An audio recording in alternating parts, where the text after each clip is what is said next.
Вот на железной дороге есть такие 3 книжки, они буквально вот такого формата, небольшие, и вот такие, ПТ, ИСИ и ДП. Синяя, оранжевая и зеленая.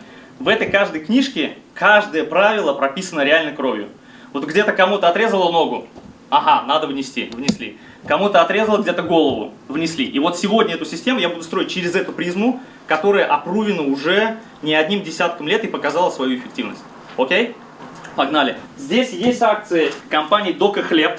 Кто-нибудь слышал про компанию Дока Хлеб? Серьезно? Никто не слышал? Довгань, да? Довгань, да, Довгань. Здесь есть вот такие же ни к чему сейчас не стоящие сертификаты акций на... все были в космосе, да, здесь у нас в Москве. И вот эта компания, которая управляла космосом тогда, гостиничным комплексом, она также распродавала, привлекала средства через облигации. И в итоге потом сейчас все, кто тогда вкладывал, получили вот столько-то рублей. Единственное, что здесь осталось из того, из чего можно вытащить деньги, это акции от АвтоВАЗа. От АвтоВАЗа старого, до того, как АвтоВАЗ приобрел компанию Renault. И эти акции, тут буквально, по-моему, 10 акций на сегодняшний день, не 10, чуть больше, сейчас точно не скажу, стоит порядка 36 тысяч рублей. То есть, грубо говоря, вот из этого всего пакета, вот этот пакет стоит 36 тысяч рублей. Причем, при этом надо поехать в Самару, приехать к нотариусу, показать эти акции, показать документы, вот, и на основании этого будет выплачена сумма. Это просто в целом к тому, что, ну, ребят, просто делюсь прям реальным кейсом. Мне кажется, вот то, что вы увидели, вот этот сертификат акций МММ, это уже оставит для вас какое-то впечатление о том, что, блин, да, это было, это прошлое. Теперь хочу спросить у вас, как вы считаете, какой город является столицей всех пирамид в стране в нашей? Казань. Казань. Казань. Есть кто из Казани здесь? Никого нет? Почему? Казань – столица пирамид. Не знаю, не сказал. Предприятий много, наверное, было. Промышленной. Так, еще почему? И криминала было много, наверное. Да, и криминала тоже. С криминалом тоже, еще и это сюда. Все, короче, под одну гребенку. Да, так уж получилось, что в нашей стране столица всех вот этих пирамид это в Казани, это город Казань. И самая большая, самая крупнейшая пирамида, кто слышал? Какая была? Финика, да, пирамида Финика. Я часто езжу на съезды инвестиционные, где выступают и представители от Центробанка, где выступают инвестиционные советники, сам участвую в дискуссиях. И вот когда проводили опрос из всех тех, кто вложился в пирамиду Финика, как вы думаете, там были высокообразованные люди? Были. 90%. Были высокообразованные люди. Как вы думаете, они понимали, что потеряют деньги? Что это высокорискованно? Да. Какого лешего они туда лезли? Извините, здесь девочки сидят, я бы сейчас вырезал. Потенциальная высокая прибыль. Ну, пока им это стирали. Да, да, это так работало. Это так работало. Да. Вернемся к нашему вопросу, строительству дома. Строительство дома начинается с чего? Правильно. Вот у нас трава. О, кто сказал? Проекта. Отлично. Как вас зовут? Илина. Очень приятно. Вы откуда? С Удмуртии. Удмуртии. Откуда с Удмуртии? Город Сарапул. Вот, Сарапул. Окей, все правильно. Значит, у нас есть проект. Вы строитель? Ну, у меня папа дом строит. О, отлично. Ну вот, человек касался. Проект. Начало – это уже половина дела, да? Мы сначала смотрим в рамках нашей точки А текущей, в точке текущей А, вот у нас здесь точка А, ну, так условно ее назовем 0, мы отсюда начинаем. Мы смотрим, есть ли у нас плохие кредиты. Финансовое состояние. Плохие кредиты. Оцениваем финансовое состояние. И еще раньше особенно было модно, ну, мне 37, у нас было модно раньше вешать на кого-то поручительство по ипотеке или по кредиту и сливаться с кредита. О, в Казани вообще так делали пацаны постоянно. Ну, так был устроен мир. Что такое плохой кредит? Хороший вопрос. Кто может ответить? Давайте подискутируем. Кредит, который был взят на нецелевое использование. Я вот у меня телефон. Я хочу новый телефон. Беру 117 iPhone Pro X Max. Который приносит только пассив. Супер. Неактивный доход. Супер, согласен, да. Кто еще? Что такое плохой кредит? Ну, есть хороший кредит, есть плохие. Как вы считаете, в чем различие? Ипотека под 7% это хороший кредит или плохой? Хороший. Почему хороший? Потому что от ключевой ставки зависит. Окей, супер. Какая ключевая ставка на сегодняшний день? Плюс-минус. 15, по-моему. 15% базовый пункт. Окей. Значит, у нас есть ключевая ставка Центрального банка Российской Федерации. Все знают, что это такое? Короче, есть Центробанк, государственный банк, который выдает бабки в долг кому? Только другим банкам. И от этого зависит, по какой ставке мы с вами, физические лица, можем взять кредит в простых банках, да, там, в зеленом, в синем, в красном, в желтом и так далее и тому подобное. Собственно, если мы смотрим, что у нас нет плохих кредитов, в рамках личной финансовой стратегии ставим галочку. Выполнено. Какой будет следующий пункт? Самый тяжелый, самый противный. Подсказка. Никто не хочет этим заниматься. Вот прям вот по пальцам руки пересчитать из моих клиентов. У меня, да, давайте так вот, чтобы вы понимали, у меня капитал клиентов под управлением в районе 2 миллиона 240 тысяч долларов. Вот я считал буквально на днях. Это под управлением тот капитал, который распределили клиенты, которые работают у меня в работе. Из них, из этих там нескольких десятков человек, ну буквально 2 человека только делают вот этот пункт. Считать деньги. Так, очень хорошо. Каким образом? Что это? Что это за пункт? Таблица в Excel. Хорошо. Что это? Что значит считать? Считать. Расходы. Значит, это учет. Учет, доход, расход. Кто-нибудь ведет учет доходов, расходов? И здесь пишу личных финансов, да? Давайте мы не будем говорить. Раз, два. Кто еще? Гульнар, ты тоже руку подняла, нет? Нет. Супер, отлично. Кто еще? Сколько человек вот из нас? Смотрите. Рима раз, 2, 3, 4 человека, да? Сколько нас сегодня здесь сейчас находится? Ну вот выборку такую давайте сделаем. Ну человек 15 есть, да? 20. Из 24 человека. Вот это тот реальный показатель, прям срез, вот, ну посмотрите. Почему надо вести учет доходов и расходов? Зачем нам это? Оптимизировать. Чтобы не превышали, да? Прибыль получить. Чтобы понимать, когда уходят деньги. Да, Супер, чтобы не отлично. разбрасываться, чтобы деньгами не разбрасываться. Да, почему нет? Зачем вести учет доходов и расходов? Чтобы Вы понимаете, что динамика финансовая. Мы что строим? Да? Мы строим систему. Чтобы систему управлять, у нас каждый пункт этой системы должен быть контролируемым и управляемым. Чтобы накопить. Если мы не знаем, сколько мы зарабатываем, сколько мы тратим, как мы будем управлять этой системой, ребят? Логично? Хотите, сделаю вам классный лайфхак. Не надо считать доходы и расходы каждый день. Вам достаточно посчитать доходы и расходы за последние, ну давайте облегчим, хотя бы 6 месяцев, а лучше 12 месяцев, чтобы понять, какая у вас средняя по доходу и средняя по расходу. Делайте это хотя бы плюс-минус раз в месяц. Сейчас это очень просто. Открываете приложение банковское, смотрите. Ушло столько, пришло столько.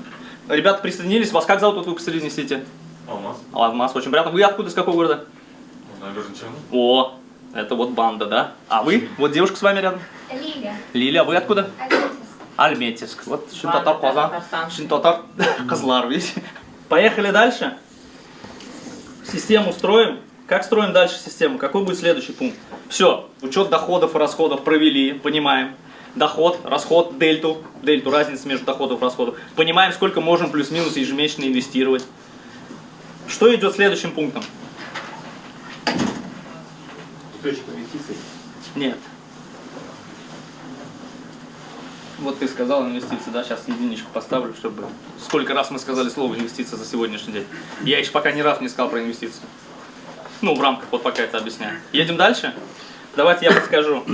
Есть, ну, сокращенно я напишу ФПБ. Всем известно выражение? Финансовая подушка безопасности. Кто в найме работает? Супер. Кто-то учится? Студенты есть? А кто учится и в найме? А предприниматель есть здесь? Присутствует предприниматель? Супер. Раз, два, 3, 4, 5. Окей. Значит, смотрите, ребят, кто в найме, как вы думаете, какая нужна минимальная подушка? Ну, об этом из всех утюгов трещат, наверное, все знают. Нет? 3 зарплаты. год. 3 года. Давайте подумаем теперь логически, да. Вообще рекомендуют 3 месяца. Почему 3 месяца? Ну, типа, пошел, не понравилось, с начальником поругался, да, драка, или после корпоратива что-нибудь натворил, уволился. Сколько времени надо найти, чтобы найти новую работу? Времени надо обычно. 3 месяца. 3 месяца. Хватит 3 месяца? Ну, то есть ты 3 месяца чилишь дома, ищешь новую работу, на лайте, спокойно все. Да, конечно, в Дубай не улетишь, как в прошлом году. Ну, блин, ну как-нибудь без него. 3 месяца. А почему у предпринимателя этот, у ИП, давайте я вот так напишу, чтобы кратенько было. Это 6-12 месяцев.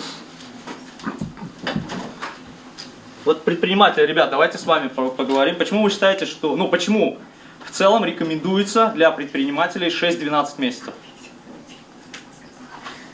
Их риски больше явно. Супер. Супер. Ну, то есть предпринимателю, да, есть такое выражение протестить гипотезу. Да, чтобы протестить новый бизнес, запустить его, вложиться, маркетинг, расходы, все остальное и так далее, надо чуть больше денег. Все, подушка безопасности сделали, едем дальше. Что будет дальше? Нам нужно сделать финансовую защиту. Ну, то есть, вот если вы задумаетесь, ребят, вообще видов страхования, Клаудио Шифер страховала свою пятую точку. Ну да, по сути, все что угодно, да. Большие профессиональные пианисты страхуют свои пальцы. У кого есть автомобили здесь из присутствующих? Вот у меня есть автомобиль. ОСАГО, каска, страхуем автомобили? Да, окей. Вот все виды страхования, они страхуют одну единственную вещь, ребят. Страхование страхует только деньги. Ну, не совсем. Не совсем, да. Давайте подискутируем. Наверное, финансовый какой-то актив. Ну, то есть вообще то, что представляет ценность. То, что представляет валью, например. Есть такая песня «Застрахуй, братуха, застрахуй». Все слышали песню? Да, давайте ломать его потом семеро. И давайте представим, да, вот мы застраховали, я на себе буду показывать, на 10 миллионов рублей. Я застраховался от ухода из жизни на 10 миллионов рублей. Взял этот контракт, полис, вот так иду с ним через МКАД, и камазисты все уворачиваются от меня, короче, потому что у меня контракт, который застраховал меня на 10 миллионов рублей. Будет так работать? Нет. Ну почему? Может быть, я увернусь. Или они, да? Ну может же быть так, да. Значит ли это, что контракт страхования жизни страхует мою жизнь? Нет. Нет. Что он страхует? Будущее ваших родных, возможно. Отлично, да. Ну то есть это история, при которой, да, я буду любить тебя, знаете, как выражение, давайте немножко отвлечемся, есть такое выражение. Я буду любить тебя до смерти, да? Знаете истинное выражение, продолжение? До чьей смерти? До твоей или до моей смерти? Понимаете? Фишка в чем? И если мы думаем об этом чуть наперед, мы задумываемся, что мы будем любить своих близких, например, уже и после смерти в том числе. Едем дальше.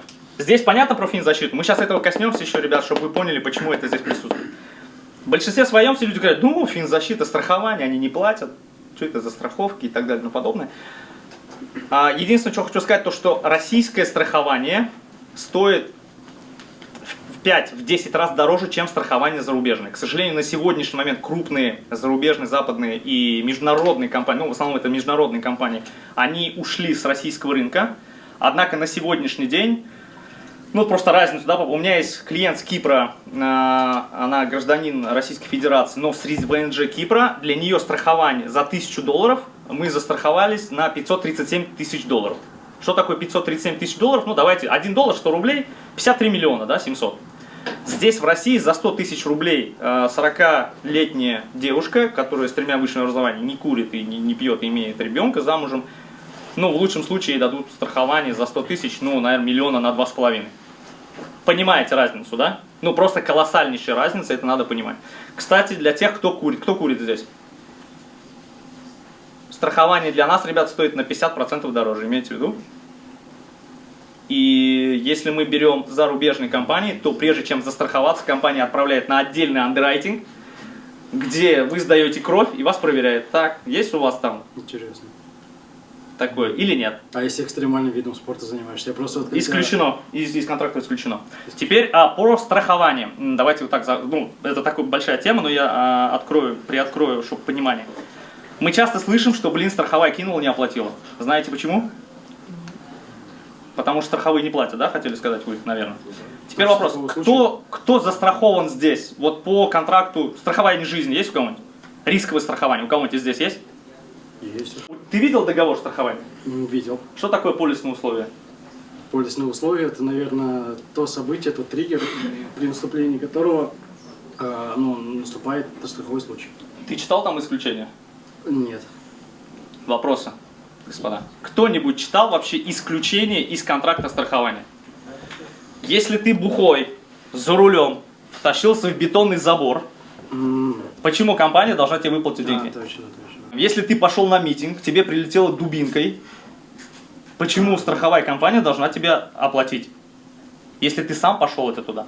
Эти все исключения прописаны во всех контрактах страхования. Если вы в состоянии алкогольного опьянения... вот, давайте простой пример. РЖД, на железной дороге кто-нибудь ездит? Да. Страховку делаете? Нет. Нет. Почему? Ну, делается она при покупке билетов. Ну, ты можешь ее сделать, а можешь не сделать, да? Опция такая. Вопрос. Я просто профессиональный железнодорожник, я раньше на железке садился, в поезд, очень часто ездил в Казань. У меня был бесплатный проезд Москва-Казань на поезде, на пассажире. Я только на Татарстане ездил, вообще был такой парень вообще. Только на Татарстане, только в купе. Приходил к проводнику, мы с проводником, вот я всех проводников практически там знал, этих начальников поездов, и мы садились, Телеграм там, туда-сюда. Это не пропаганда, ни в коем случае. Я просто к чему. Если вы посмотрите про это страхование, там четко написано. Не работает в случае, если вы СГН даже или грамм салванский. Понятно, да? Если вы чуть-чуть, немножко 50 грамм выпили. Это уже не работает. Поэтому, если у вас такие планы на путешествие, можете не тратить на это деньги, страховая это не покроет. Имейте в виду. Поэтому, когда вы говорите, когда мы слышим о том, что страховая не платит, давайте будем смотреть, из-за чего она не заплатила. В большинстве своем люди не читают исключения, которые отдельно выписаны в полисных условиях. При страховании выдаются два документа: договор и полисные условия. Читайте полисные условия, и будет вам счастье. Почему немцы, знаете, вот выражение, давайте еще коснемся, почему немцы в Турции не катаются на квадроциклах, кто-нибудь знает? У них написано, прямо в страховом полисе исключение. Если вы утонете, да, катаясь на гидроцикле, страховая не оплатит. Немцы, ich habe eine Bitte, my dear point, это единственное выражение, которое я знаю на немецком, они очень педантичные люди, поэтому они не катаются. Все очень просто. Именно поэтому, зная об исключениях, люди, которые застрахованы, живут дольше, чем люди, которые не имеют страхования. Обратите на это внимание. Почему? Потому что они, зная про эти исключения, заранее себя ограждают от этих историй. Это реально прям рабочие, ну это статистика, ребят. То есть это не я придумал, это реально статистика. Окей, все, нас здесь закончили, едем дальше. Значит, какие цели по личному финансовому плану мы закрываем в первую очередь? Как вы считаете? Вот цели мы здесь говорили, про цели. Какие цели могут быть в личном финансовом плане? Ну вот кто хочет, что? Какие цели можно в финансовую стратегию запилить? Базовые. Базовые. Какие это базовые? Ну, у разного по-разному. Ну Жилье. вот самые базовые. Жилье. Так, хорошо. Жилье. Так, что еще? Какие могут быть цели долгосрочные, такие прям вот, там, нам сегодня 30, там, 40 лет. Какие могут быть цели? Пенсия. Пенсия, супер. Пенсию давайте обзовем ее пассивный доход. Пассивный доход, супер. Это цель номер один, сразу вам скажу. Всегда мы самые первые, что делаем, закрываем пассивный доход. Все согласны с тем, что пассивный доход цель номер один или нет? Ну, ребят, ну пенсия 6 от государства, зачем? Ее не будет у нас. Да нет, даже. Окей, недвижимость, пассивный доход. Что еще? У кого есть дети здесь из присутствующих? Дети есть у кого? Я просто к чему? К тому, что когда появляются дети, и появляется еще одна цель, которую хочется закрыть родителям в большинстве своем, это образование детей. Образование детям. Образование детям. Ну и давайте, ну все мы мечтаем, да, как не жить без мечт? Ну как без мечты жить? У кого какие мечты есть? Кто может поделиться? Давайте я с себя начну. У меня есть мечта такая, ну она недорогостоящая, она на самом деле вполне реализуемая. Это поехать в кругосветку и обязательно с тем, чтобы приехать в Арктику, где пингвины, медведи. И я вот на вертолете лечу, и медведь прям ломает вот лед, чтобы оттуда вытащить этого бедного морского котика. Вот это моя мечта, да. Я посчитал, сколько она стоит. Это стоит всего лишь там 13 тысяч евро. Я думаю, что это стоит дороже. В общем, ну это прям реализуемо в ближайшее время в рамках моего личного финансового плана. Однако я хотел бы спросить, у кого есть долгосрочные какие-то голубые мечты? Домик там в Польше, я не знаю, 2 красных Порше, ну я не знаю. Вот у вас, ага. Квартира в Стамбуле. Квартира в Стамбуле. Какая цель конечная покупки квартиры в Стамбуле? Конечная, ну, чтобы детям осталось. Которых нет. Которые будут, она представляет. Окей, отлично, спасибо. Давайте напишем здесь голубая мечта. Давайте это сделаем первым этажом. Это второй этаж. Это второй, это первый, это второй этаж. Почему мы делаем его вторым этажом? Потому что здесь мы подготавливаемся. Это у нас подготовка. Здесь мы делаем базовые вещи. Финподушку, финзащиту. И здесь мы начинаем накапливать. Вот здесь вот мы назовем, давайте ее регулярная корзина. Вот на эти вещи, ну типа ставить под угрозу риск не получения пассивного дохода мы не можем. Потому что, не знаю, у кого какие пенсии у родителей там. У меня, у мамы пенсия, ну, Аллах Ашкер, она в Москве сейчас получает там в районе 22 тысяч рублей. Я, честно говоря, не представляю, как жить на эти деньги. Ну, я не знаю, может быть, я знаю, в регионах пенсии 12 тысяч. У меня были клиенты, которые зашли, старая бабушка с дедушкой в деревне, зашли в какую-то там пирамиду, короче, взяли все свои 2 миллиона на похороны, туда вбухали, взяли еще 2 миллиона, какой банк им нахрен дал эти деньги, извините за мой французский, туда тоже вбухали, и сейчас сидят, набрали мне, пришли на консультацию, что делать? Я говорю, ну, манда, все. Или идти и банкротство делать. Ну, нет уж, конечно, такие рекомендации не давал. Все, банкротство, да. Они живут, у них в деревне там 7 домов, накупили этой продукции, чтобы продавать какие-то там крема, брызгалки и туда-сюда. Потому что хотели статус не рубин, а бриллиант. Все же хотят статус бриллиант. Ну, понятно, да? Вот такие истории тоже бывают. Поэтому вот историю с пассивным доходом мы прям, давайте вот как красно, мы закрываем в первую очередь, а все остальное это вторично. Мы остаемся с пенсией в 12 тысяч рублей, или мы остаемся с пенсией, когда к нам приезжают дети с нашими внуками, и мы можем их свозить в тот же самый Дубая. Да? Ну или в Турцию, на худой конец. Ну или либо в Африку, почему нет, да? Если ПД хороший, высокий. Окей, здесь это значит регулярная корзина. Регулярная корзина. Почему регулярно? Потому что мы каждый месяц туда откладываем. И она дает, да, давайте вот так вот сделаем, она дает 4-6% доходности. Здесь и далее везде доходности будут в долларах. Потом у нас идет история, вот этот этаж, где у нас идет здесь. Вот здесь впервые я сказал слово инвестиции. Вы заметили? Вот пока мы говорили про инвестиции, вот Шамиль, по-моему, сказал один раз, или кто сказал? Или вы, да?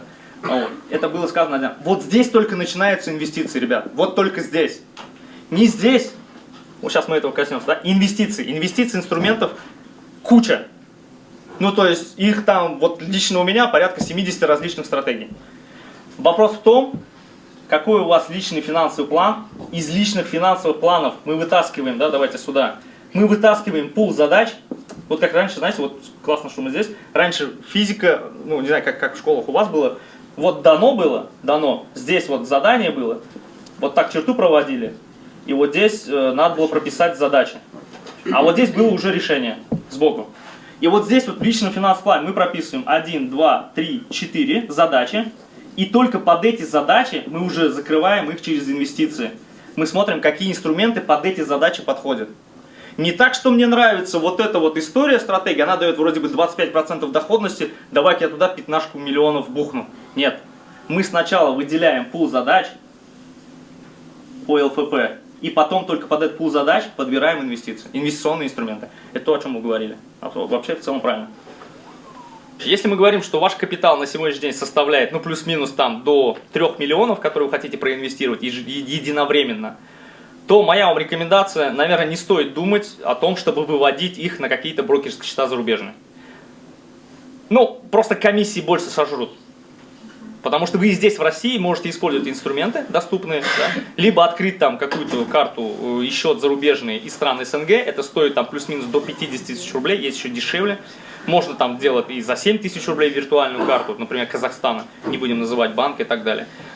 И вы сможете инвестировать в твердой валюте. Однако, если у нас на сегодня, да, мы видим, что есть ограничения по этим свифтам, почему они накладывают на нас большие комиссии, что мы делаем? Ну, блин, давайте оставим здесь в России. Какие есть инструменты в России? Мы открываем классический брокерский счет. Вот не хотел я об этом говорить, но Гульнар рассказала, да, обязательно какой-нибудь один рабочий инструмент.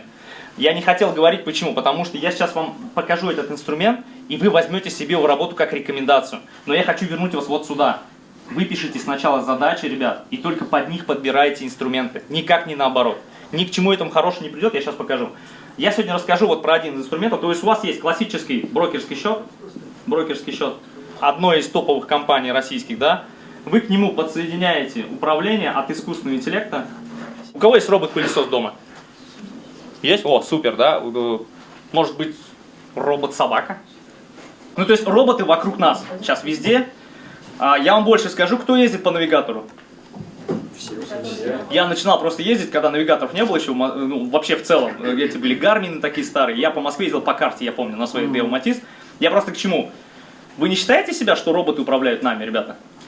Поверните направо, и ты такой раз направо. Поверните налево, ты раз налево. Кто управляет кем? Ну, Пункт назначения. робот нами управляет, да? Мы же можем доехать разными путями, правильно? Ну, вот насколько искусственный интеллект вообще нашел в нашу жизнь. И здесь как получается? Открывается брокерский счет, подключается искусственный интеллект, и этот брокерский счет в дальнейшем работает под управлением искусственного интеллекта. Если мы открываем брокерский счет, как вы считаете, нормативная база должна быть у этого брокера? Конечно. Какая, Шамиль? В смысле, какая нормативная? Ну, вот он же должен быть как-то зарегистрирован от Центрального банка Российской Федерации. Вообще, в первую очередь, это регулирование Центральным банком. Окей, супер, хорошо. Если мы подключаем искусственный интеллект, у него, он же дает инвестиционные рекомендации. Все видели выражение «не является ИИ», или там «не является индивидуальной инвестиционной рекомендацией». Все видели часто? Почему так говорят, кто знает? Никто не задумывался. Чтобы не переложить ответственность. На сегодняшний день Центробанк, Центральный банк Российской Федерации, все знают, что такое Центробанк? Да? Супер, огонь. Ну, кто не знает, потом загуглите. Или подойдите ко мне, я чуть шире разъясню. Он очень серьезно следит за тем, как работают в стране участники фондового рынка и дают рекомендации. На сегодняшний день разрешение давать индивидуальные инвестиционные рекомендации имеют только те физлица либо юрлица, которые входят в единый реестр инвестиционных советников Центрального банка Российской Федерации. И которые имеют лицензию. Да, они там. Если вы не входите, если человек или юрлицо, да, не входит в этот список инвестиционных советников, он фактически не имеет права давать эти рекомендации. Я 3 года думал входить в этот список инвестиционных советников. Ездил в Казань. У нас 2 ассоциации СРО, которые принимают инвестиционные советники. Это АМИКС, СРО АМИКС, который находится в Казани. И здесь в Москве, забыл, Финра или что-то такое. И когда мне руководитель СРО АМИКС сказал, ну, знаешь, Руслан, заходи, сейчас пока налог 40% с деятельности, но ты заходи, и мы еще отчитываемся каждый квартал за каждого клиента, за каждую инвестиционную рекомендацию. Я говорю, Фанис, ты знаешь, я подумаю, 40%, я, конечно, тебя понимаю, налоги, да. Сейчас вроде бы эти 40% убрали, но вот эта отчетность, она все равно присутствует. Почему я об этом заговорил? Потому что вот этот ИИР, да, индивидуальная инвестиционная рекомендация, могут давать только участники, зарегистрированы в этом списке. И если мы говорим про вот этот инструмент, который я использую в работе, мы с клиентами, я имею в виду, да, он тоже входит в этот реестр инвестиционных советников. То есть это юрлицо, которое так же, как и брокер, находится в одном реестре и является тоже имеющим статус инвестиционного советника на фондовом рынке Российской Федерации. Вопрос. Какую доходность дает этот инструмент? Всем интересен? Да. Кому интересен? Хорошо, кому еще интересен? Искусственный интеллект? Да. Ну, это искусственный интеллект, просто он управляет капиталом на брокерском счете. Кому интересно, какая доходность? 5%, наверное. 5%. Еще? В долларах или в рублях? Нет, мы сейчас говорим про это российский инструмент, здесь доходность будет чисто рублевая. Давайте так, какая инфляция в стране у нас? Кто знает? Реальные? Да, реальная. Пунктов 40. 40%. Так, вот 40 есть вариант. 25. 25. Еще кто? Реальная инфляция в стране. Ну, то есть есть официальная инфляция, мы все знаем, да? И мы видим про яйца, да, которые на 60% подорожали. Вот средняя наша инфляция, вот вашей продуктовой корзины, она, кстати, от каждого домохозяйства разнится друг от друга. Кто-то там, да, более там как-то себя ведет подприжаток, кто-то закупает только в азбуке вкуса. Ну, что я не могу себе позволить, что ли? Я же зарабатываю. Есть же? Ну, почему нет-то, да? И это выбор каждого. И инфляция из-за этого у каждого разнится. Вопрос. По вашему мнению, какая инфляция в стране, ребят? Вот есть 40, 25%. У кого какая? 40. Хорошо. Вопрос к девочкам. Ребят, сейчас не смейтесь. Я просто недавно был в Казани, проводил как раз-таки тоже для девчат инвест-завтрак. Насколько подорожали ваши прокладки за последний год? Девчонки заулыбались. В процентных соотношениях. Блин, 40-50. О, Гульнара, спасибо. Ребята, вы удивитесь. Гульнара, не ты, кто другой сказал. Просто я к чему? К тому, что там, я был в Казани, и девчонки сказали, блин, а мои типа на 120. Ну, блин, на 100, да. Ну, типа, ну вот на 100, да? Это в процентном соотношении на сколько? 50, Да, на 50, на 40. Ну, то есть, да, почему я об этом сказал? Потому что девчонки сейчас задумались, а пацаны такие, что, прокладки? Сколько они там стоят вообще, эти прокладки? Мы же не знаем никто, мы же их не покупаем, да? Ну и так далее. Окей, хорошо. Давайте представим, усредним плюс-минус среднюю инфляцию и представим, что она 20% годовых. Совсем недавно, вчера я как раз с учениками общался, мы взяли за последние 20 лет динамику, посмотрели, есть специальный в интернете калькулятор, посмотрели инфляцию. Инфляция составила 23,4%. Ну, то есть, вот 25 ваш ответ был максимально близок.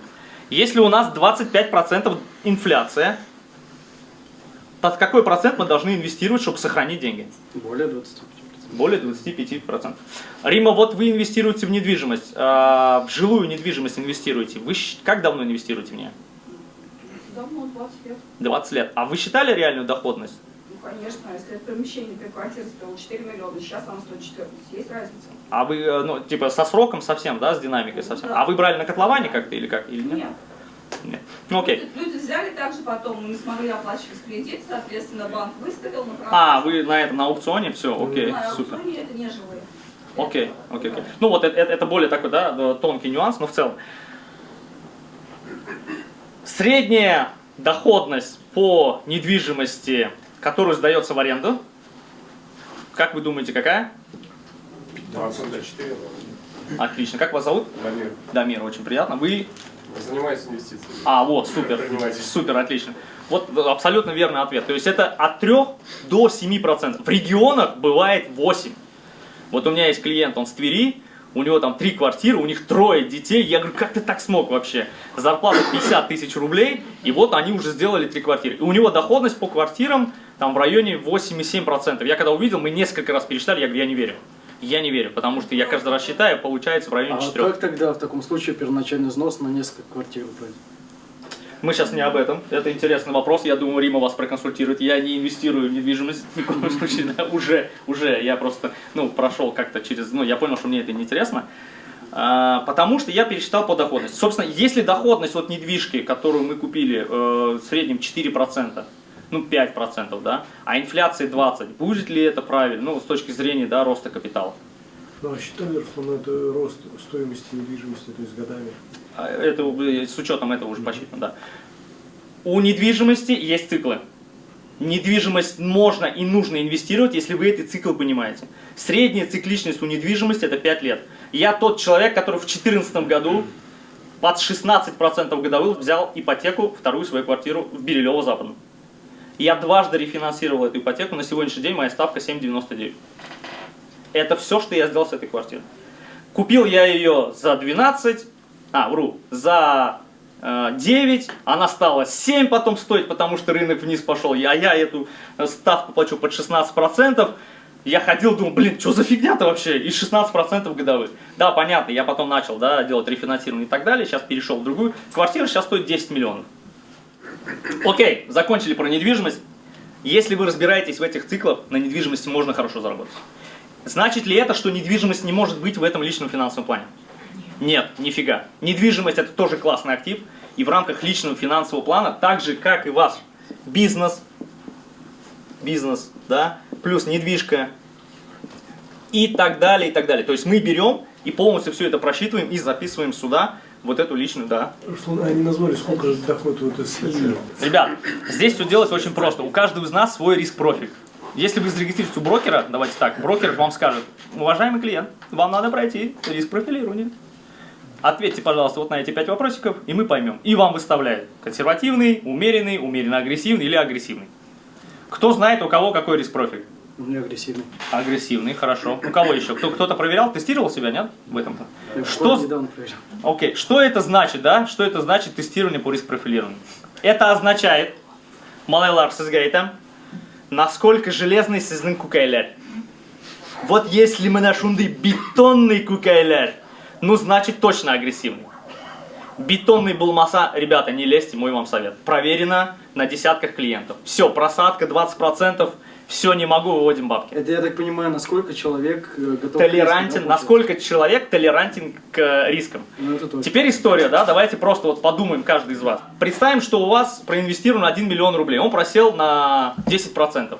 На счету вы видите, минус 100 тысяч рублей. Нормально? Нормально. Пример акции раскидай. Ну, вот. Сейчас. Окей, если у вас на счету просадка 20%, да, у вас миллион вложен, просадка 20%, минус 200 тысяч на счету, как вы переживете это? Спокойно. Вы спокойно, хорошо. Теперь пойдем чуть дальше. У нас же это долгосрочная стратегия, да? Вот, вот я здесь, да. Это долгосрочная стратегия. Пока мы ее строим, что идет? Идет время. Идет время, да? Соответственно, с этим временем у нас растет и капитал наш. И растет капитал. Понятное дело, что получать хороший пассивный доход, у нас капитал должен быть больше. Если у вас на счету 10 миллионов, а просадка в 20%, минус 2 миллиона, как вы себя будете чувствовать? Неуютненько. Именно поэтому надо проходить обязательно риск профилирования. Наша конечная цель, вот здесь очень важно, я донесу. Не идите через призму жадности, я вас убедительно прошу. Не идите через призму жадности. Проверьте свой риск-профиль, потому что наша важная задача – это достижение цели.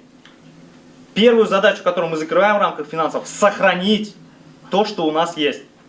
И только потом приумножить. Еще раз, сохранить, я подчеркиваю, ребят. И только потом приумножить. Как происходит, да, дальше? Сейчас вот здесь еще нарисуем крышу, как дом без крыши.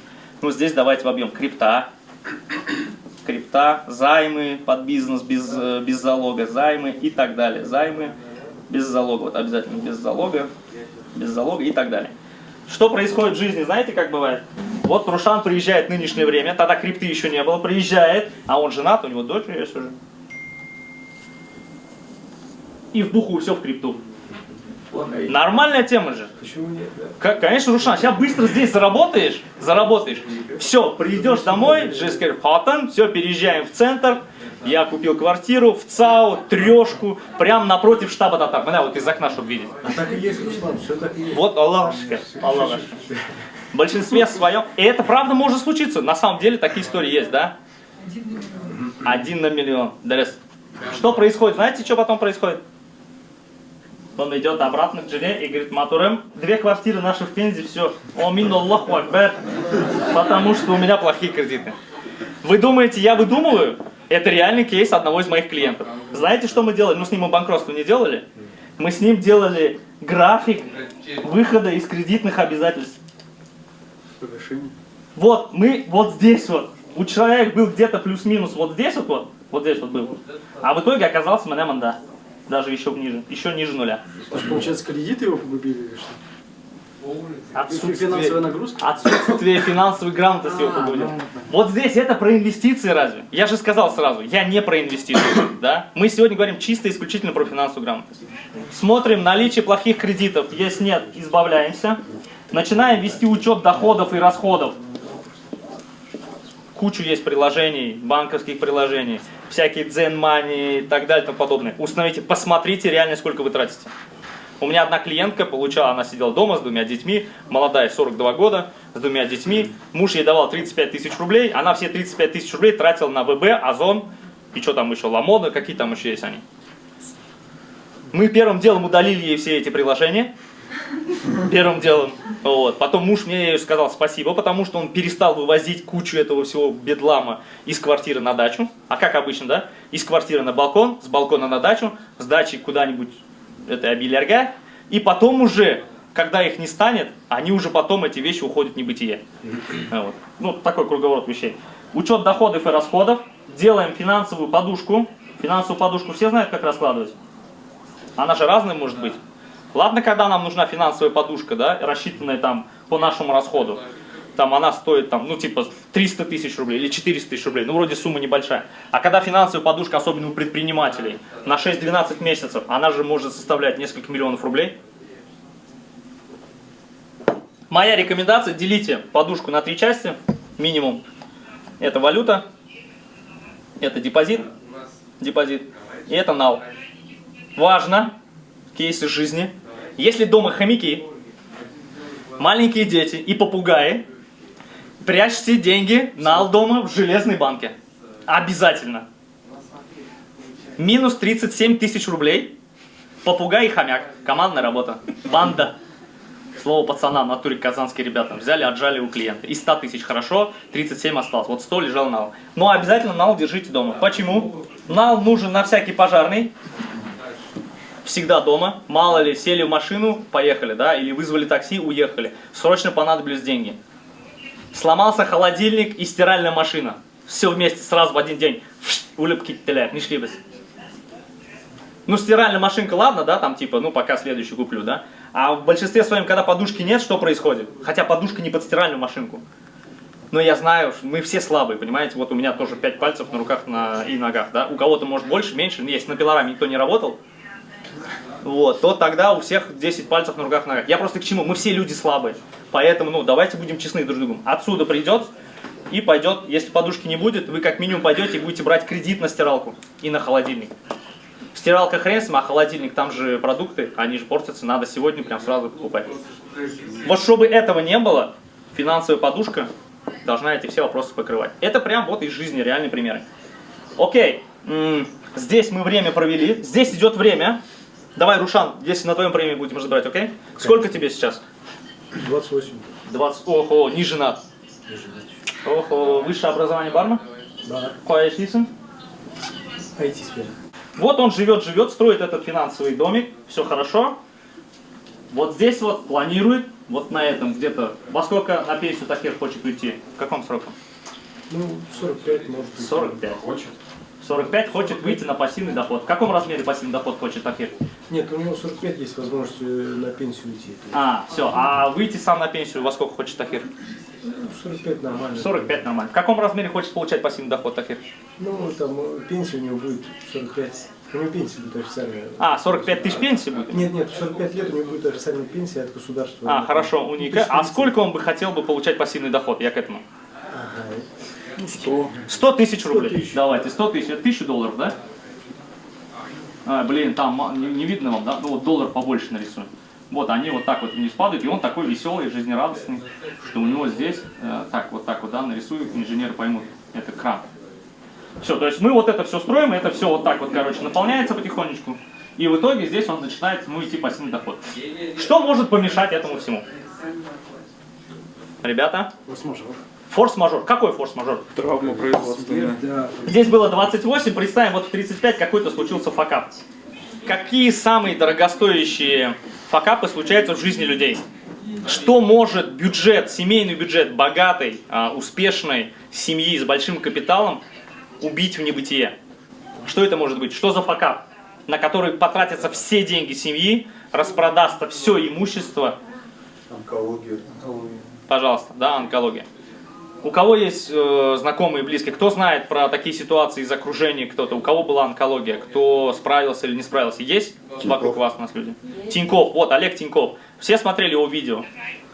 Ребят, кто не смотрел, настоятельно рекомендую посмотреть его видео. Операцию, которую ему провели по пересадке костного мозга, у него было, по-моему, заражение крови, стоило 500 тысяч евро. Как можно еще это сделать, если у нас нет таких денег? Или это первое. И второе, если у нас даже есть эти деньги, то мы бы хотели бы их заплатить из своего кармана, или чтобы за нас эти деньги заплатили. Как бы мы бы хотели? Страховка. Ну, заплатили, конечно. Но за счет страховки, да, если ты Окей. Дамир, вы застрахованы? Не в России. Супер. В какой компании, если секрет? Ну, я потом подойду. Окей, отлично, спасибо. Хорошо. Значит, как вы считаете, сколько стоит страхование, сколько может стоить страхование сейчас в России от основных 4 рисков? Давайте возьмем. Это критические заболевания, основные онкология. Это у нас короче, коронарное шунтирование, пересадка органов и пересадка клапанов сердечных. Самая дорогостоящая пересадка клапанов. Самая дорогостоящая операция. Как вы считаете, сколько может в год стоить этот контракт, где человек застрахован на 1 миллион евро, 2000 баксов? на 100 миллионов, нет, сейчас, на 100 миллионов, Дамир, я прошу вас, есть, вы знаете, плюс-минус, видимо, вы в теме, поэтому, то есть на 1 миллион евро это страхование действует на 1 год и пролонгируется каждый год, оно не накапливается, ничего. Как вы считаете, сколько оно может стоить? При всем при этом вы можете лечиться как в России, так и за рубежом, Израиль, Южная Корея, Германия. Компания делает для вас все полностью, обслуживает. делает медицинскую визу, перелет вам и сопровождающим, и плюс еще проживание в гостинице. 300-500. 300-500 чего?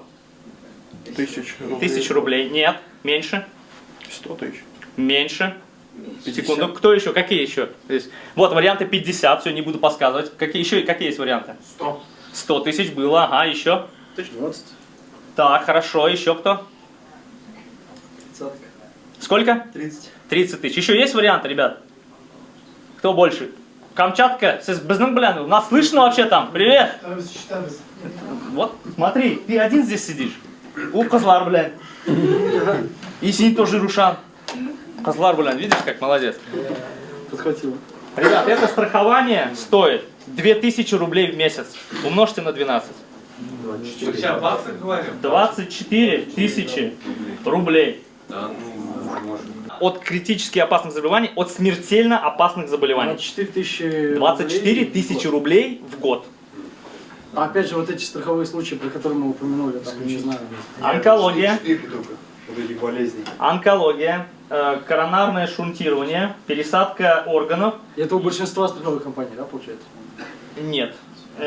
И пересадка клапанов. Это те критические заболевания, для лечения которых требуются огромные капиталы. Я вот что хочу сделать? Я сейчас гражданство Узбекистана буду брать. Ага. Вот. Оттуда, что узбеку легче получить страховку медицинскую в Германии, чем сейчас гражданам России, да, в связи с последними обстоятельствами. Почему мне не взять, не найти метод какой-нибудь, чтобы взять медицинскую страховку в той же Германии? Здесь, в России, зарубежные компании россиян не страхуют. Знаете почему? По всем старым контрактам они берут на страхование, они берут даже россиян, но которые проживают за пределами Российской Федерации, не резиденты Российской Федерации, но могут подтвердить проживание за пределами, потому что в рамках правил этих страховых компаний на сегодняшний момент наша страна находится якобы под рисками военных действий. Именно поэтому они на сегодняшний день приняли решение не страховать именно граждан, которые находятся внутри России, и даже иностранцев, которые находятся на территории России. По всем старым контрактам они свои обязательства целиком полностью выполняют. У меня все мои клиенты, они застрахованы. Правда, они застрахованы по другой цене, это будет другой контракт, который стоит 750 евро. Вот. Но вот это доступный инструмент, который стоит 2000 рублей. А в какой компании? 2000 рублей в месяц, ребята, очнитесь. Это реклама? Нет, это не реклама, это, знаете как, это я вам продаю идею сделать себе этот контракт. А в какой компании? Есть контракты еще дешевле. Вот я вас уверяю, есть контракты еще дешевле. Я знаю контракт, который страхует на 15 миллионов рублей с лечением здесь, в России. И если это не лечится в России, отправляет за рубеж, который стоит 6200. Случилось, но обязательства не исполнились. Вот чтобы обязательства исполнились, надо читать полисные условия по любому страховому полису, который ты себе оформляешь. Специально повышаю голос, что вы это сделали. Ну а компанию назовите, чтобы мы... Не буду называть, сейчас, секунду. Я почему об этом скажу? Пока мы находимся здесь, вроде бы это нас не касается. Съездите хоть раз в онкологическую поликлинику, вы увидите маленьких детей, взрослых людей. У меня моя тетка, у нее осталось 3 детей, она пианистка, у нее такой классный камень стоит сейчас на кладбище. Это были пышные похороны, базару нет, но ее больше нет. Но в первую очередь нужно провайдера найти, как раз компания. Нет, в первую очередь надо понять, на какой размер тебе нужно страхование. А как мы это определим, если этого страхового случая? В рамках личного финансового плана. Знаешь, в рамках... Свиягу вот в Казани Свиягу. Конечно. Вот я на горнолыжке еду, раз меня бах, короче, упал, кости поломал. Ага. Не во всех же страховках есть. Вот я говорю, экстремальные случаи. Нет, это исключение. Будет из страхового полиса. Но не из Почему этого. тогда Здесь, у нас в этом здесь страхования нет. Если ты хочешь, смотрите, кто занимается спортом, давайте, кто профессионально занимается спортом здесь? Супер. Вы ездили на соревнования в детстве, верно? Скажите, вы хоть раз видели, что вы застрахованы, когда едете на соревнования? Ну, короче, чтобы вы понимали, ребят, да, вот Полина не в курсе, но в целом, когда дети занимаются профессиональным спортом или не дети, они обязаны быть застрахованы именно по вот рискам получения увечий, травм и так далее. И эта страховка стоит в разы дороже, чем если бы вы занимались бы этим непрофессионально. Если мы живем в Казани, там 5 раз в зимой ездим на горнолыжку покататься на сноуборде, это не экстремальные виды спорта, ну то есть это не профессиональное занятие экстремальным видом спорта. Поэтому страховая вам обязаны выплатить. Это первый момент. И второй момент. Когда вы заявляете о страховом случае, вспомните полисные условия, если вы их читали. А если вы их не читали, то тогда какие могут быть вопросы? Страховой бизнес достаточно зарегулированный бизнес в России. И не только в России, но и в любой другой стране. И если вы просто пишете, вот есть, знаете, там сайты разные или ЦБшные, жалобу в ЦБ, То они сразу же... они сразу их там учат, лечат и заставляют выполнять свои взятые обязательства. Поверьте мне, ребят, у нас есть личные кейсы, и когда человек полетел в Дубай, катался на картинге и вылетел на одной из дюн, переломал себе 2 кисти, вот так вот потом полетел в бизнес-классе, потому что ей нельзя было сидеть, там нагрузку давать. Прилетел сюда в Москву, хотя она с Краснодара, получила здесь лечение. И все это компания оплатила. И давайте я сейчас раскрою вот тот инструмент, про который я начал говорить, искусственный интеллект, да, с доходностью, различной доходностью в зависимости от риск-профиля, и как он работает. Немножко погружу вас более глубже именно в фондовые рынки, окей? У меня есть клиент, он продюсер, капитал почти 4 миллиона рублей. Все расписали, все прописали. В целях поделюсь. В целях на день рождения через 5 лет собрать большой концерт, вот, пригласить Басту, там, собрать большой ресторан, друзей всех и так далее. Да? Что происходит у нас? Открываем инвестиционный инструмент, заходим, клиент про все знает, он говорит, у меня агрессивный, он проходит тестирование. Я говорю, тебе вот здесь не подойдет, тебе нужен ниже. Он говорит, нет, мне надо выше. Все, делаем выше. Делаем выше, у нас рынок летит вниз. Американский рынок, я сейчас говорю про американского брокера, с закупленными американскими активами зарубежными, номинированным в долларе. Он смотрит, открывает свой брокерский счет, такой, о, да как так? И вот когда рынки падают, у меня, как у эксперта по личным финансам, как у финансового советника, 2 вида звонков. Первый вид звонков, все пропало, все выводим. И второй вид звонков, блин, все упало, давай будем довносить. Моя задача как эксперта, как человек, который идет рядом, плывет в одной лодке, сказать тем, кто говорят, блин, все пропало, все упало, сказать, это нормально, экономика циклична, и на нашем долгосрочном пути таких вот этих просадок будет много. Ну, то есть, вот уже на нашем, пока вот мы все с вами сейчас активно понимаем, да, или зарабатываем деньги, уже был не один кризис, наверное, да, вы прочувствовали. Мы не знаем, когда будет следующий кризис, однако мы точно знаем, что он точно будет.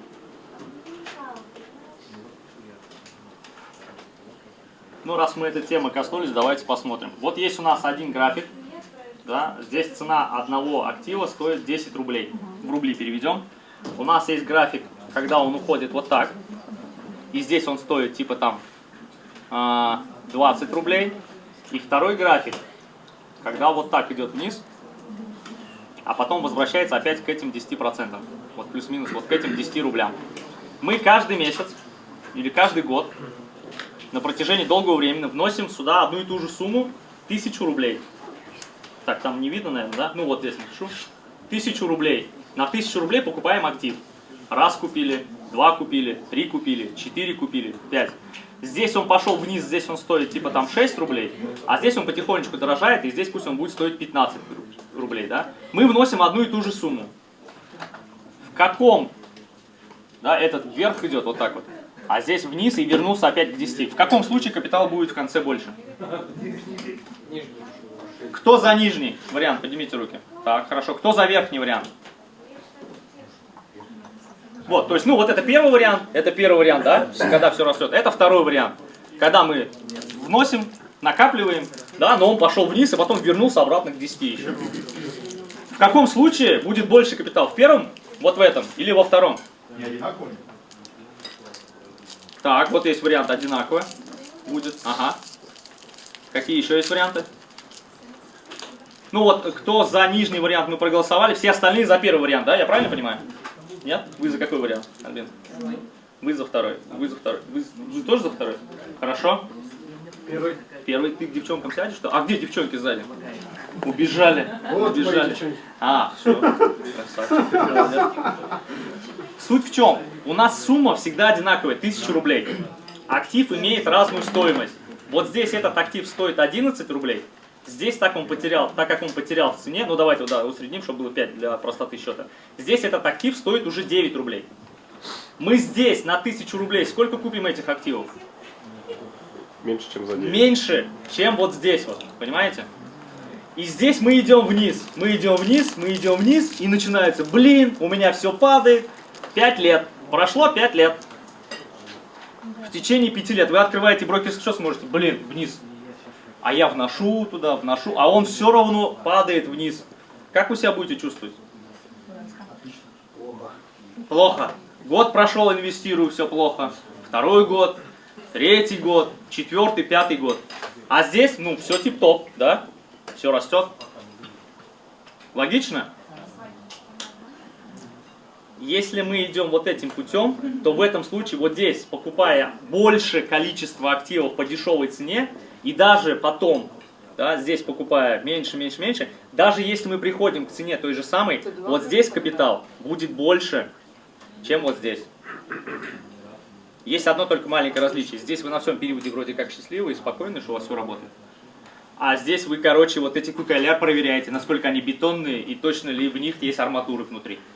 Чтобы жесткий был начинок. Понятно, да? Вот эта просадка как раз таки определяется вашим риск-профилем. Риск-профилем. Потому что немногие до сюда доживут. Кто-нибудь вот здесь сольется, скажет, не, я не могу, ну как, я 2 года инвестирую здесь, нет, давай вытащу и лучше зайду вот сюда. Но сюда он зайдет с меньшим количеством активов и купит активы по более дорогой цене. Кто-то здесь сольется. А тот, кто до конца просидит на всем этом периоде, тот окажется молодцом. Как вариант, это первое. Второе. Никто ведь не знает, вы же не можете понять здесь сейчас. Вы брокерский счет открываете, смотрите там 1 миллион рублей. Вы можете оценить свои активы здесь сейчас, правильно? Квартиру вы смотрите, квартиру, вот Рима правильно сказал, я купила за 4 миллиона, а она сейчас 14 миллионов. 14 миллионов. Вот на этом периоде, если бы она бы 30, там, да, давайте, 28.02.23 года открыть, где она может открыть, Рима, где вы можете открыть приложение и посмотреть, сколько вот в эту дату стоит эта квартира, куплена за 4 миллиона. ЦИАН, это будет некорректно, вы же понимаете. Ну, тот, кто занимается недвижкой, это прекрасно понимает. Но вообще показатели есть, не обязательно ЦИАН. О чем я хотел сказать? Никто не проверяет, не может проверять. Да. Нет задачи у человека, который инвестирует в недвижимость, каждый день проверять. Интересно, а сколько она сегодня стоит? А сколько завтра? Ну, да. А брокерский счет вы каждый раз можете залезть сегодня, завтра, послезавтра и посмотреть реальную стоимость. И это именно поэтому, и это хреновая история по сравнению с недвижкой. Недвижка огонь. Купил и забыл. Раз, и цена всегда растет. И цена растет. И нету, как говорится, конца. Такое ощущение, как будто каждый день она растет. Вот недвижка растет. Рима, мы можем с вами отдельно подискутировать. Я просто вот есть сайт arn.ru, все знают его. Ну, вы наверняка знаете, индекс стоимости недвижимости, тем более в Москве. И вы, если посмотрите, там реально цена растет. Вот, ну, то есть от пика до следующего пика в среднем проходит 5-7 лет. Ну, 5-6,5, вот так вот. И вот она вот дальше растет, да? Вот сейчас она выросла. Потом еще немножко подросла. Куда она дальше пойдет? Алла, блядь. Насколько высока вероятность, что она выше пойдет? И насколько высока вероятность, что она вниз пойдет? И тут, ну, решать каждому. Классно вот здесь зайти, да, внизу. И вот этот весь рост взять на себя. Огонь. Вопрос, как понять, что мы здесь сейчас? Экспертиза, анализ. Сайт ARN. Тоже не показатель, да? Да. Да, все верно, посмотрите, да. И теперь я обещал рассказать про инструмент искусственный интеллект, помните, да? У нас есть подушка безопасности. Следующий шаг, ну давайте, самый доступный в России, это брокерский счет. Почему? Да потому что акции можно купить от 1000 рублей. Нет, вру, давайте, знаете, самый простой, это будет паевые инвестиционные фонды. ПИФы, тоже от 1000 рублей порог входа. Так как у нас всем плюс-минус знакомы брокерские счета, мы открываем брокерский счет. В данном случае инструмент, про который я говорю, работает с брокерами. Желтый брокер плюс еще один зеленый брокер. Окей, пусть будет так, Тенек. Ну, сокращенно, да, и Финам. Всем понятно. Все знают эти компании? Да. Окей, супер. Открывается классический, обычный брокерский счет. Или ИИС. У кого есть ИИС? Кто знает, что такое ИИС? Гульнара, 1, 2, 3. У кого еще есть? 4, 5. Больше ни у кого нет. Кто-нибудь знает, что такое ИИС? Вот, ребят, у кого нет? Окей. У ребят, которые подняли руки, открыли в прошлом году? Позапрошлом, 3 года назад. Ну, то есть раньше, да? Тот, кто не открыл еще ИИС в прошлом периоде, в прошлом году, хочу вас немножко огорчить, ребят, вы немножко потеряли. В чем? В ликвидности. То есть ИИС это индивидуальный инвестиционный счет, который дает право делать налоговые вычеты. Особенно для тех, не особенно для тех, кто работает в найме. Он дает возможность делать вычет в размере 13% от внесенной суммы. Как это работало раньше? Вот 3 года вы здесь внесли 400, да, ну только с 400 тысяч. В этом году уже берете 52 тысячи, 13% гарантированно государство вам возвращало. Здесь еще 400 внесли тысяч, здесь в этом году, в следующем году сразу заявляете 52 тысячи рублей. И так далее. Вот эти 3 года минимальная была ликвидность, надо было продержать 3 года для того, чтобы получить каждый год по 52 тысячи. Вопрос, если 13% здесь, 13% здесь и 13% здесь от внесенной суммы, какая будет чистая итоговая доходность? Кто-нибудь читал? Не 13, будет 7,90 там, 4 и, короче, 8%. Гарантированная доходность. Плюс доходность рынка. Значит, мы открываем классический брокерский счет, регистрируемся в искусственном интеллекте, он называется eRight. eRight, ну и это потому что искусственный интеллект или advisor, да, как хотите его называйте. Получается, искусственный интеллект подключается к брокерскому счету через токен, ну там, типа, знаете, как ключи. Вот если, например, у Дамира есть автомобиль, он оформлен Дамир, он мне дает ключи, я могу этим автомобилем водить. То есть у искусственного интеллекта, у этого консультанта есть возможность управлять брокерским счетом. Только в части продажи и покупки активов. Не перевода денег куда-то, ничего. Именно продажа и покупка.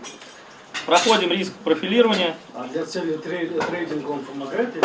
Вот, сейчас, я как раз я к этому веду. Проходим риск профилирования, на основании этого искусственный интеллект формирует портфель. Портфель, ну давайте вот так нарисуем портфель, да, в котором там различные активы, в зависимости от риск профиля. Агрессивный риск профиль, здесь будут только акции, ну может быть чуть-чуть облигаций, да. Если у нас умеренный риск профиль, там будет там 70 или там, ну, 80 в зависимости от горизонта на 20. 80% будет акций, 20% будет облигаций. И так далее. Что надо делать инвестору? Открыть брокерский счет, подключить к нему искусственный интеллект, внести туда, ну здесь порог входа будет от 30 тысяч рублей, чтобы он собрал достойный портфель. Дальше вы просто пополняете этот портфель, он видит, что вы пополнили портфель, выставляет вам свою комиссию за управление капиталом, вы оплачиваете комиссию 2%, и он на эту сумму потом в последующем покупает активы на фондовом рынке. Как он подбирает активы на фондовом рынке? 24/7 он анализирует всех эмитентов, список пул эмитентов, это голубые фишки, эмитенты первого и второго эшелона, из них выбирает те, которые наиболее обесценены, да, и имеют апсайд, то есть возможность вырасти, и закупает их в портфель. Первое это фундаментальный анализ. Второе это теория Гарри Марковица, это такая теория портфельная. И третье это фрактальный анализ. Про фракталы, не знаю, кто слышал про теорию фракталов? Я математик. Ну вот, тем более, да, это тема такая, Мехмат и всех остальных. Вот по этим 3 параметрам он подбирает активы. Вот так работает адвайзер. Вы получаете смс, у вас есть неподтвержденные сделки, заходите в приложение, он вам говорит, я покупаю вот такие-такие-то акции, вы нажимаете подтвердить, приходит смс, акцептуете, дальше все у брокера он делает сам. Вам не надо, это не торговля, знаете, по сигналам есть такая история, вам говорят, надо купить Сбербанк или там еще что-нибудь, и вы заходите к брокеру, что-то покупаете, здесь нет. Он дает рекомендацию, вы ее акцептуете, дальше все он сам делает, выставляя заявки лимитированные на фондовом рынке. Есть возможность сделать приложение, через приложение поставить галочку, вообще не будете заморачиваться с этими смс. Вот такой простой, удобный инструмент, профессиональный инструмент, имеющий лицензию Центрального банка Российской Федерации, прекрасно показывающий свою работоспособность. Насколько высока вероятность, что портфель уйдет в минус. Ну да. Если мы говорим про фондовый рынок в целом, то если мы инвестируем в долгосрок, не стоит идти сюда на 2 года, ни в коем случае. Если у вас, ребят, горизонт 3 года, там, 4 года на фондовый рынок, я вас убедительно прошу, ну не суйтесь туда. Это слишком высокие риски из-за волатильности. Какой-нибудь новый кризис, еще что-нибудь, да? И рынок пойдет опять вниз, и ваши цели не реализуются. Если мы говорим о долгом горизонте времени, где мы пройдем еще кризис один и выйдем из кризиса, 8-10 лет, на этом сроке очень высокой долей вероятностью ваш портфель точно не будет просаживаться. Значит ли это, что портфель не будет просаживаться? Нет, конечно. Почему? Потому что портфель упирается на бенчмарк. Бенчмарк для нас, ну, эталон.